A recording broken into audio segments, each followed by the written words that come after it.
Hey everyone, have you heard the news? TOPAZ Sharpen AI gets an update. According to TOPAZ, we'll get a new improved masking experience, new model manager, and overall performance improvements.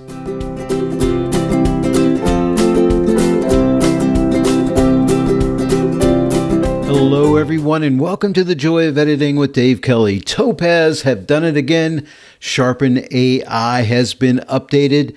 Today we'll be getting a first look at this new update. This is version 3.3 and I'm always excited about seeing the new updates from TOPAZ. Now TOPAZ, if you're listening, I really wish you would share some love in updates to like TOPAZ Studio 2, my creative toolbox, which I really love. That would be great.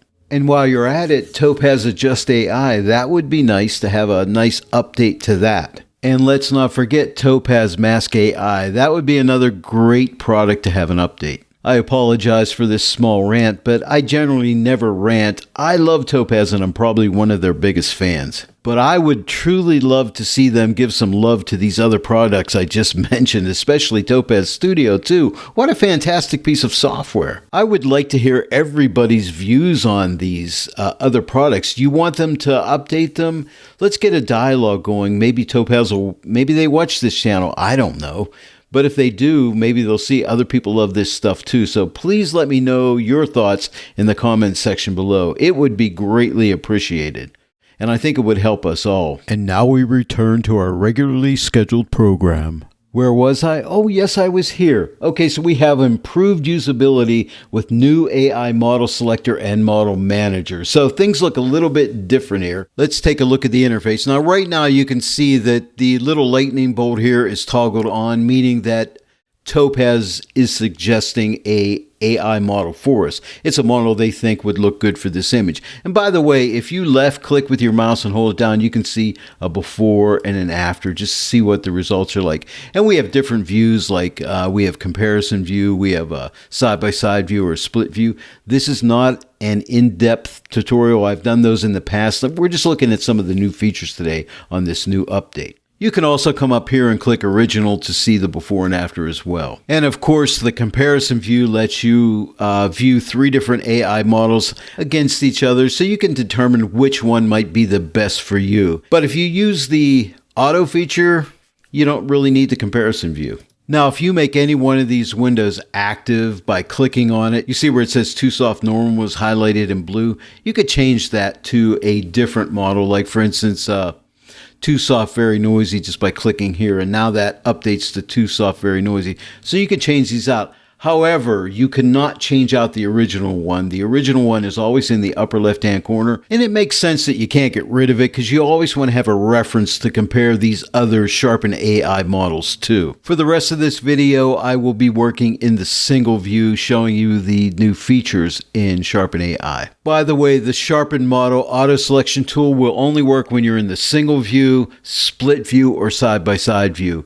In the comparison view, it will not work. If you want Sharpen AI to pick the model out for you, just click this toggle right here where the lightning bolt is and it picks a model. Now it's saying too soft, very blurry is what they suggest. Now, here's where the changes come in on the interface. When I click change, we have a nice list of all the different AI models as opposed to the old buttons. I think this is a much cleaner looking interface. Also, if you don't have a lot of viewing real estate, you can go ahead and collapse this list by coming here and clicking. And that goes for any of these adjustment sections. You can collapse them or open them back up, which is a really nice feature, which can keep things very neat and tidy. Now let's go ahead and take a look at the new masking update. But first, I'm going to go ahead and turn back on the auto sharpen model selection. And I'm also going to leave the model parameter set to auto. And that way Sharpen AI determines my remove blur amount and my suppress noise amount. And it does a really good job. And for the sake of the tutorial and to keep it as brief as possible, I'm just going to use auto settings. And now masking updates. We have a new auto subject selection.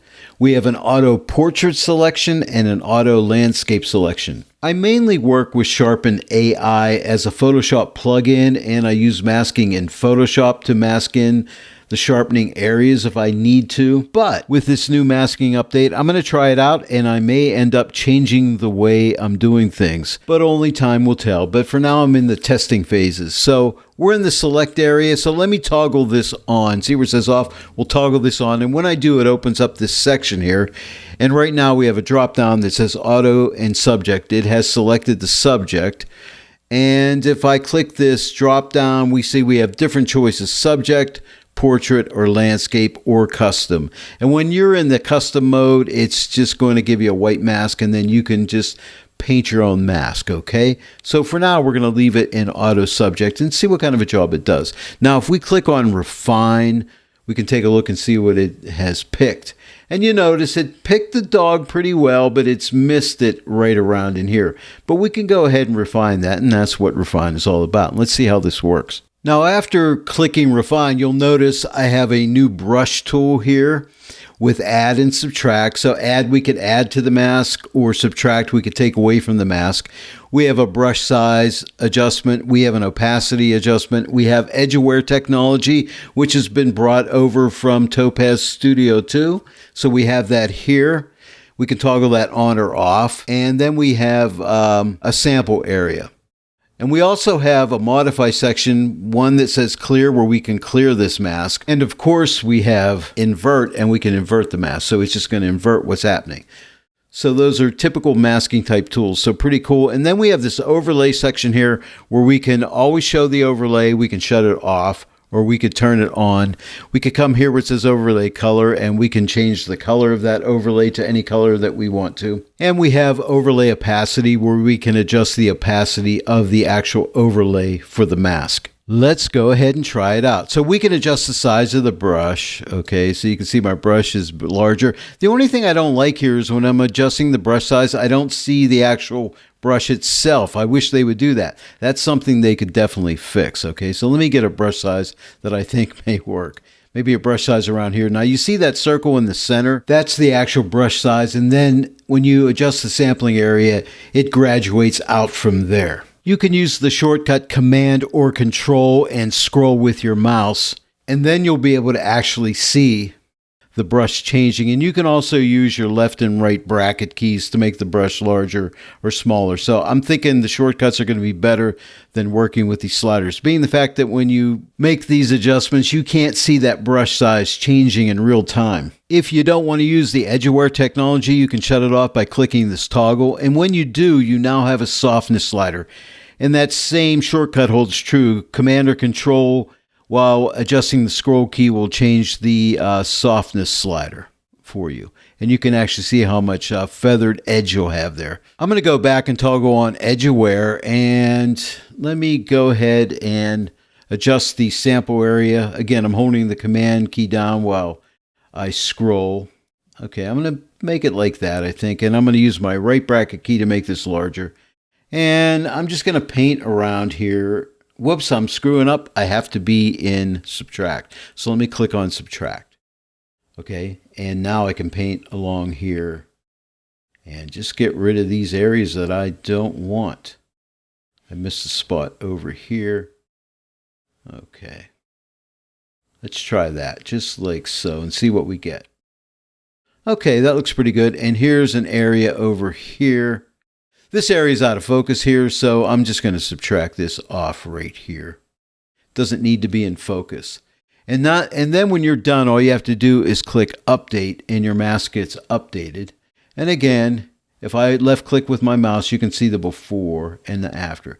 So it looks like it's done a pretty good job, but time will tell. I'll be experimenting with this, and I'm sure you will too. Now, if you don't have Sharpen AI yet, go ahead and download a free trial. I believe you get a 30-day free trial, and you can just click on my affiliate link in the description below this video. And if you decide you really like it, and I think you will like it, but if you do, you can purchase it and use my promo code David Kelly, that's all one word, and then you'll save an additional 15% off of any Topaz product, by the way. Let's check out the masking tools on a landscape now. I'll start by in this select section by turning it on by clicking on this toggle here. It opens up the select section, and right away you can see it has chosen my foreground area here, which is quite interesting.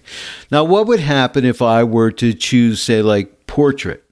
Will it find anything? No, it just gives me a white mask revealing everything.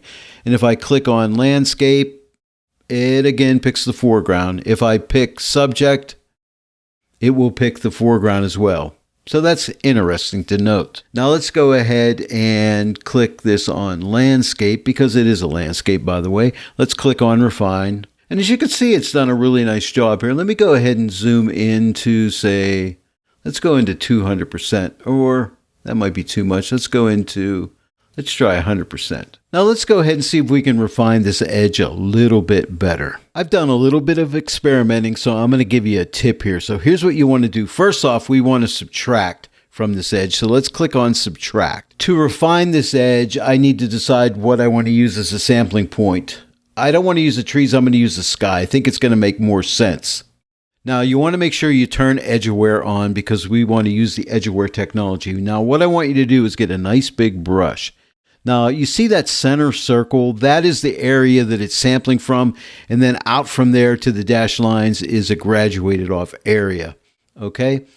And so what I want to do is sample up here, and again with that nice super big brush like this. I want to come as close to this edge as I can. I haven't done anything yet, and I'm just using a mouse here.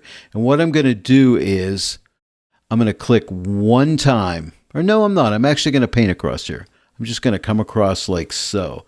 I'm going to try to get that big circle as close to the edge of that tree line as I can, and come the whole way over. Okay, keep coming till we go off the canvas like so, and then release. But I have got to say, that is a pretty darn good selection in my opinion. What do you think? Pretty good, right? Now let's go ahead and click update. We'll click update, and now it will accept those changes. Let's look at the before and after. I'm going to left click with my mouse and hold it down. Here's my before and here is my after. So it's sharpened those trees right up. Let me zoom it to 200% so you can really see it. Here is the before, and here is after, but it did a great job grabbing the edge of that tree line. So I'm pretty impressed with that. So far, I think that deserves an A on the masking technology update. And the interface technology update is nice too. Well, there it is. That was a first look at TOPAZ Sharpen AI, the new update version 3.3. We really took a deep look at the masking technology updates as well as the interface updates. And of course, it has received the under the hood performance updates. It's running really well. It's snappy and responsive. But go ahead and get this update and try it out for yourself, and then you'll know for sure. If you enjoyed this tutorial today, please give it a like and share it with your friends. And if you're not yet a subscriber to my channel, please subscribe, click that bell notification icon. Then every time I upload a new tutorial, you'll be notified about it. I want to thank each and every one of you for joining me today in the Joy of Editing with Dave Kelly. I'll see you all right here next time, but until then, happy editing.